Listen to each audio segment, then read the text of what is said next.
Bakit kaya kino-question ni Senador Alan Peter Cayetano, minority leader ngayon sa Senado, yung plano at gagawin ni Ping Lacson na malalim na investigasyon, pangalanan kung sino dapat pangalanan, ilabas yung CCTV video na yan na nakuha sa Senado. Pakinggan niyo ang kanyang paliwanag. Kayo na po ang humusga o magpasya kung tama ba, katanggap-tanggap ba itong sinasabi ni Senador Cayetano dito sa galaw ngayon ng majority lead by Senate President Soto at saka Lacson.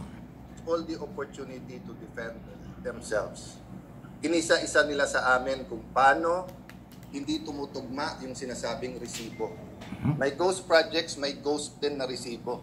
Halimbawa kay Senator Jinggoy, naka-Amerikana siya nung birthday niya. Sabi nung witness, yun yung birthday niya. Kay Senator Joel, hindi pala screenshot yun ha.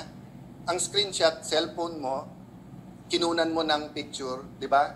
Sinave mo yung screen, kaya screenshot. Ito pala ay picture ng cellphone ng ibang tao. At hindi naman member ng CA si Joel nun. At confirmed na si Secretary, hindi tumutugma eh. So each one of them will have their opportunity, di ba? Ang tanong, sa daming binanggit from the DPWH to congressmen, bakit nakafocus tayo dito sa Senado? Kung meron tayong problema dito sa Senado, file kayo sa Ethics Committee.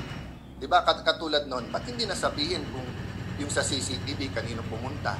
O ngayon, suspect nyo tuloy lahat. O ngayon, kung CCTV ang pag-uusapan natin, pwede palang magplanta na dito. Papuntahin natin isang contractor sa isang media, tapos sabihin natin yung media na yan ay ganito. Papuntahin mo sa isang senador. Hindi kami komportable na walang rules. Kayo ba pwede nyo tignan ng CCTV basta-basta? O kailangan mag-request muna kayo? O, so may nakita kayo na parang alanganin, let's say tingin nyo may dalang bomba, punta kayo sa yan, malinaw po na kinukontra niya. Ayaw niya na ilabas yung CCTV na nakuha ng CCTV ng Senado kung sino yung nagpunta raw doon sa isang senador na posibleng ang lakad tungkol sa mga komisyon, sa project at iba pa. Abay, para saan pa yung CCTV kung hindi gagamitin? Ang purpose ng CCTV talagang may record kung sino-sino yung mga pumapasok, lumalabas sa Senado at higit sa lahat, yung mga taong pwedeng kaduda-duda ang pagpasok at galaw. Yun eh. Bakit kaya parang ayaw ng senador na ito? Katotohanan kaya ang gusto ni Alan? O umiira lang ang kanyang pagiging oposisyon ngayon? Kasi nung ito ay nasa majority, hindi naman ganyan eh. Pero ngayon dahil siya ay minority leader, ay mukhang iba ang galaw. So, alam nyo, para sa inyong kalaman, hindi ko naman sinabing siya may kinalaman. Background lang. Itong si Cayetano ay dating Speaker of the House noong panahon ni Duterte. Senador, tapos naging Department of Foreign Affairs Secretary. Yan pa yung tumakbong Vice President sa ilalim ni Duterte. So maka-Duterte yan ang pinagdaanan niya. Hindi ka naman magiging Speaker of the House kung hindi ka malapit kay Duterte o sa Presidente. Nakakudita lang siya ng grupo ni Velasco ng Marinduque, di ba? Natalo siya, tinanggal siya harap-harapan. Pangalawa, ay lumabas din talaga na siya ay maka-Duterte dahil senador siya, tinanggap ng kanyang na inopera siya ng posisyon ng pagiging Department of Foreign Affairs Secretary. Tinanggap niya. Yan si Alan Cayetano. Walang kulay. Ibinibigay ko lang sa inyong background. Ang issue ng graft in corruption, dekada na nangyayari. Ang tanong, sabi ni Diskaya, 2016, siya ay nag-umpisang nakakuha ng malalaking kontrata sa gobyerno under Duterte administration ng 6 na taon, 3 taon kay Marcos, kay Pangulong Marcos. Ay si Alan Cayetano, anong ginawa niya? Speaker of the House, Senador, at Department of Foreign Affairs Secretary. Meron ba tayong narinig sa kanya? So walang personalan, issue lang. Background lang ito, Senador, ang pinanggalingan mo. Ngayon, oposisyon ka. Na hindi mo parang gusto yung ginagawa ng kasalukuyang liderato ng Senado sa paghahanap ng katotohanan sa pera ng taong bayan. O saan maniniwala ang tao ngayon? Kay Pangulong Marcos o kay Cayetano? O kay Lacson? Di ba? Yan ho yung background. Inuulit ko, ang CCTV, ang ebidensya magpapatunay kung sino ang nandoon sa mga opisinang binabantayan ng CCTV. Yan ang purpose nun eh. Hindi naman propaganda lang, hindi naman Christmas decor yung dekorasyon ng Christmas yung CCTV. Yun talaga ang purpose niyan. Ma-record kung sino-sino ang mga gumagamit or dumadaan dun sa area. Ayan, di ba?